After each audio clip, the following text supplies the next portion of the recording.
কি কেমন আছো তোমরা সবাই এই গরমে? তো আমরা না সেদিন হঠাৎ করে অফিস ফেরার পথে সবাই ভাবলাম যেহেতু সবাই অনেকদিন পরে একসঙ্গে হয়েছি, একটা কোথাও বসা যাক। আমরা একসাথে করছি, এটা আমার খুব ভালো লাগছে। তুই বল, নতুন মা একজন, মা নাম্বার ওয়ান, মা নাম্বার টু, বল তুই মা। বাচ্চা হওয়ার পরে এই আমার প্রথম গ্রুপে আছে। নে বল, পুরোনো মা বল। কি বলবো, আমার খুব ভালো লাগছে ব্যাপারটা। এরকম আবার গেট টুগেদার হলে ভালো হয়। নে হবু মা বল। আমি হবু মা নয় এখন আপাতত, কিন্তু খুব ভালো লেগেছে, সবাই একসঙ্গে হয়েছে তার জন্য ভালো লেগেছে। নে বল হবু বউ বল। আমার পরে কবে আসবে? তো আমরা সবাই যেহেতু একসঙ্গে হয়েছি তাই প্রচুর হাসি ঠাট্টা চলছে, তার সঙ্গে অনেক কিছু খাওয়ার দাওয়ার অর্ডার হচ্ছে আর আসছেও।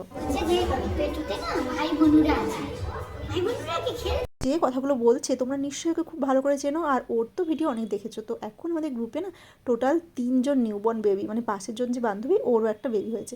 তো সেই জন্য ওরা সব ডিউরিং প্রেগনেন্সি তারপর আফটার প্রেগনেন্সি সব বাচ্চাদের গল্প করছে, আর আমরা তো সব এক্সপিরিয়েন্স পারসন, আমরা ওদেরকে বোঝাচ্ছি আরে এত ফার্স্টেটেড হোস না, এই করিস না সেই করিস না। তার সঙ্গে চলো বেশ জোরদার খাওয়া দাওয়া, মানে জমজমাটি একটা সন্ধ্যা।